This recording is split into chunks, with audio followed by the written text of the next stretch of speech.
Okay, thanks for joining us at the European Parliament in Strasbourg for this latest edition of Talking Europe. Now, just a couple of weeks ago, lawmakers in this building took an unprecedented step. They voted by 448 to 197 to pursue action against Hungary's government for going against fundamental European values. According to a report put together by the Greens Group's Judith Sargentini, the government of Viktor Orban has broken down the rule of law over a period of several years. It's misused EU funds, attacked the independence of the media, breached academic freedom and exercised nepotism in the judiciary, among other accusations. Well, Prime Minister Orban has hit back hard at the Parliament, while eurosceptic groups here have made open overtures to him to bring his party under their wing. We're going to be asking what this vote means for Hungary and for the EU. Where next, now that the Parliament has voted? But first, Yenna Lee gives us a little explainer of the now famous Article 7. Created to deter member states to fall into anti-democratic habits, Article 7 of the Lisbon Treaty is a disciplinary procedure that punishes countries who don't adhere to the bloc's values. Values defined in a previous article that includes wording such as freedom, democracy, human rights, and the rights of minorities. The European Parliament, Commission, or a third of EU countries can propose to trigger Article 7. This when they judge that there's been a clear risk of a serious breach of EU values. It needs a two-thirds majority in Parliament and 4/5 in the EU Council to pass. Once triggered, the Council is in charge of verifying if the accused country is following its recommendations. If not, more voting takes place to kick off a sanctions phase, a key necessity being a unanimous vote in the European Council. In the end, a qualified majority in the EU Council, that's 55% of EU countries representing at least 65% of the EU population, is needed to trigger sanctions. Punishments that can include the suspension of voting rights, meaning that the targeted country won't be able to have its say on European decisions. The first country to be targeted with an Article 7 procedure was Poland in December 2017. Accused of undermining judicial independence, the Polish government is under EU scrutiny, but hasn't been stripped of its voting rights. There we go, a bit of an overview for you. Let's bring in our guests now for today's debate. We are joined by Hungarian MEP Bénézet from the Greens Group in the European Parliament. Hello, thanks for being with us. And you voted in favour of the Article 7 proceedings. And joining us from the UK, MEP Sajjad Karim from the European Conservatives and Reformists Group, who abstained, while almost all of the other British Conservative Party MEPs actually voted against the Article 7 proceedings. That's right. OK, well, we'll come to that in a little moment. I'd just like to start first, though, with Bénézet. This concerns your home country, Hungary, of course. We've been talking about how this was an unprecedented, historic vote by the European Parliament, but there is a lot of speculation that this could just end as a symbolic moment. The Council is not necessarily putting this on its agenda right now, and as we've seen, there's no guarantee that the Council will take action in the end.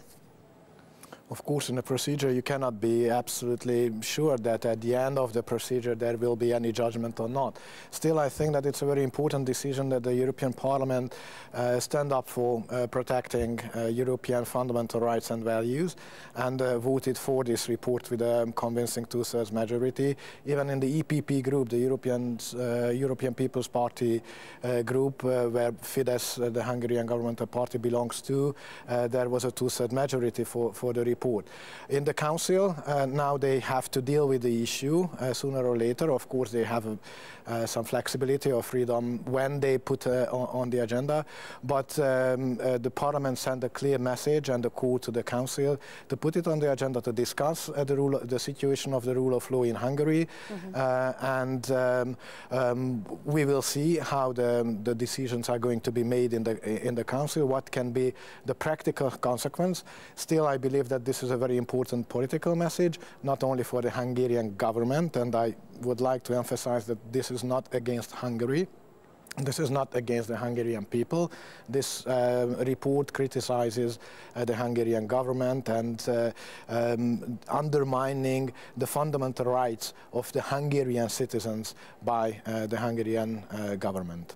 Well, just coming to our other guest, Sajjad Karim, as I said, you abstained on this vote. Afterwards, you said you couldn't vote for the motion because it goes beyond the remit of the EU by encroaching on member states' sovereignty unduly. Viktor Orban said it was an abuse of power. You seem to be agreeing with him. Well, what I didn't want to happen and why I abstained was not to allow Viktor Orban to use my vote to justify so much of what he has done within Hungary, which I find incredibly distasteful. I find much of his messaging to be anti-Semitic. I find it to be Islamophobic and indeed xenophobic as well. And I'm not in any way going to allow him to use the way I have voted as a cloak for his actions. Well, one might say that supporting Judith Sargentini's report would be a way of making that message very clear. Well, I made it abundantly clear in my statement and by abstaining that I find myself in the following situation. Here, on the one hand, actually we have a situation where the European Union is stepping in to protect the rights of EU citizens in Hungary, where their own government is taking regressive steps against, and Benedict is so right about what he says. This is not about attacking Hungary in any way.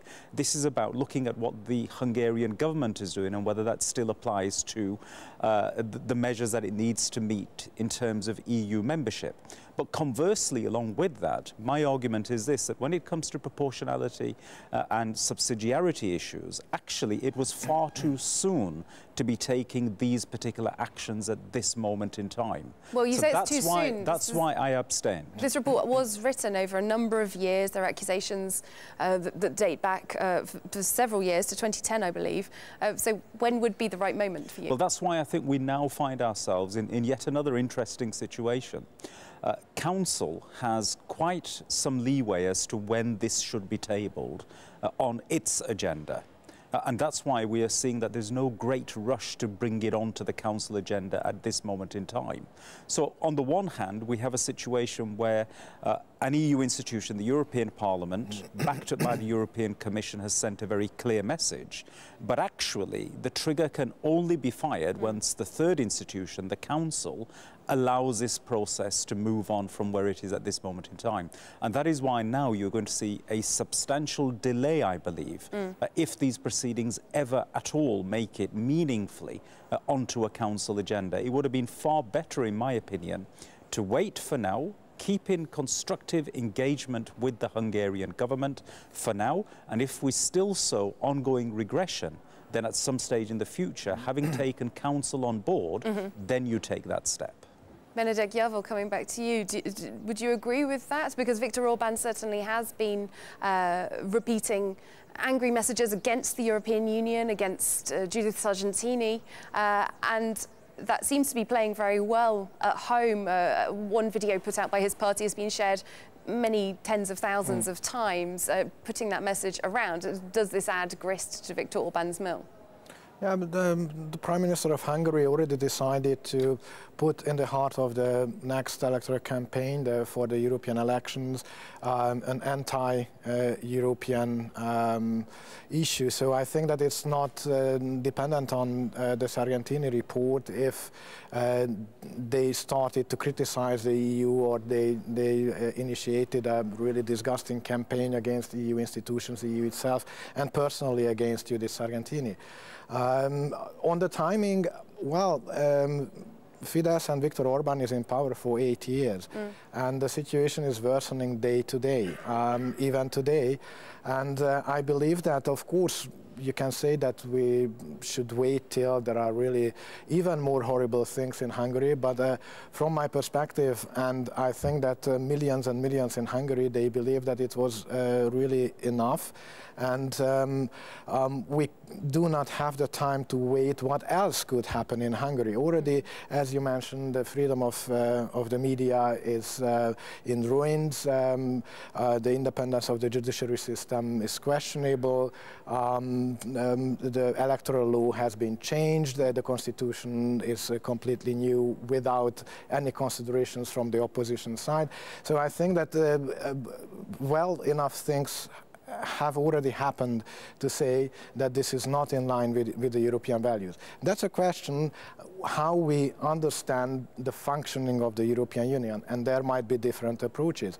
I believe that the European Union is not simply an economic cooperation, it's not simply a single market, but it's a political community, and if there is a community, a political community based on commonly shared values, fundamental rights and values, and this community is not able to implement them and to enforce them in the member states, that questions the basic construction of this community. So I believe that it's important from the European perspective, partly because it's about how we see the European Union. Is it a political community sharing rights and values? If yes, then the EU must act. Secondly, what is happening in Hungary is spreading. And not only in Poland, but we see the developments in Romania, in Slovakia, in the Czech Republic. They learned a lot from Hungary. So I think that it must be a self-defense of the EU because this model can be used in other member states as well. Well, coming back to you then, Sajid Karim, do you see that? Do you see, as Benedikt Javor says, that this degradation of rule of law is spreading around the EU, and putting out this message could be an important one for the European values? Well, Benedikt actually hits the nub of the issue. We are entering into a phase of political debate that European citizens are going to have to decide upon. What should be the extent and the powers of the European Union as compared to the member state? Here we have a democratically elected government, albeit it may well be with many qualifications that Hungarians are pointing to. But we have a democratically elected government which is saying we want to carry out a programme which limits the role of the European Union to X. But not only that, there are degradations of basic issues of rule of law. For example, forcing scores of judges into retirement and replacing them with political appointees. Your own country, the UK, ratified the Treaty of Lisbon that contains Article 7. So it's not clear how you could say that this goes beyond the remit of the EU. Which is why I said with qualifications. And the point is adjudicating over those qualifications. Ultimately, we cannot build a European Union unless we are going to take our citizens with us. And as I sit here today, I have no confidence at all. Actually, in this debate, once it's presented in member states, at a national level, that we will have many member states where the people actually come out and say, we want the EU to have more power than our government. I just don't see that at this moment in time. Well, if the Article 7 proceedings don't go to their fullest extent, there are other actions that European institutions could take. For example, the ECJ could impose fines on the Hungarian government. The Commission could freeze funds in Hungary. If Mr. Karim is right and the Article 7 proceedings risk alienating Hungarian voters, wouldn't those actions perhaps be more effective? Those actions also might alienate Hungarians from the EU institutions. But coming back to what Sajid just said, that this is a democratically elected government. First of all, those elections happened among strange circumstances, under a huge pressure on media, without really media freedom. And on the other hand, the European Parliament is also a democratically elected body. So there is no conflict of a democratically elected government against an unelected institution, but both of us are democratically elected. I think that we have the right to I completely accept that point, but when it comes to European citizens, they will see legitimacy in their directly elected government, but they will not attach the same legitimacy to the European Parliament. Well, it perhaps depends on the member state as well, and we have some polls in Hungary showing that the majority of the Hungarian society agreed with the Sargentini report. So there is any sign that the majority of the Hungarians feel that this is an attack against the country, or they believe that the EU now is doing something against the nation.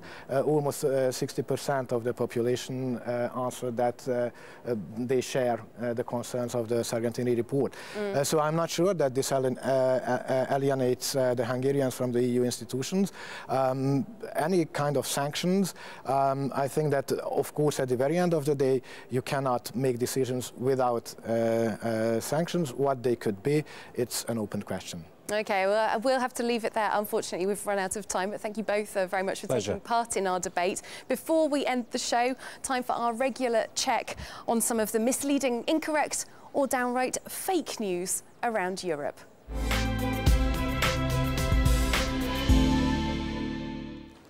Well, Hungary's government is not the only one in Europe to have the threat of Article 7 proceedings hang over it. In December 2017, the Commission initiated the procedure against Poland. Late in August this year, the displeased Polish Prime Minister went on to tell Polish TV network Polsat News that, I quote, Commission Vice President Timmermans had himself admitted in an interview that he did not want to send the case to the European Council. Well, that was in fact false on two scores. Firstly, Frans Timmermans never gave this quote. His office has confirmed this to France 24 and to Polish fact-checkers OKO.press. Secondly, the claim is simply not a reflection of how things actually work. Once the Commission has decided to trigger Article 7, the procedure is automatically the Council's business. It then takes up the matter with the member state concerned. This misleading quote probably comes from a misreading of an interview given by Frans Timmermans to the UK's Financial Times. In it, he said that rather than moving on to a, quote, premature censure vote, he preferred to continue dialogue with Poland. To sum up then, the EU institutions have not changed their stance towards Poland. Dialogue is ongoing and a vote has yet to make it onto the agenda.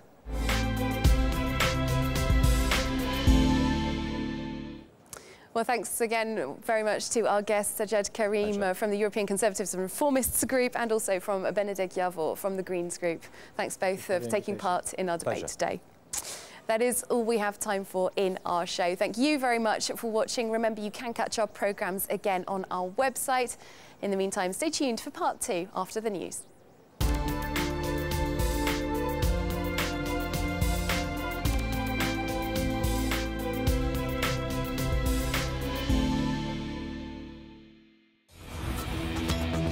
In 2003, US armed forces invaded Iraq, setting in motion 15 years of violence. Once Saddam Hussein was ousted, the country unraveled into chaos. Iraq became breeding grounds for terrorism. The so-called Islamic State declared its caliphate there. Several years later, the Iraqi government was finally able to proclaim victory against the Islamic State organization. Rampant corruption, political divisions and a lack of respect for women's rights amongst a slew of other issues continue to cripple life in Baghdad. However, bombings are now a rare occurrence. Sidewalk cafes, book markets and art galleries are reopening, bringing a glimmer of hope to the Iraqi capital. A wind of hope blows through Baghdad in Iraq. That's this week's Revisited here on France 24.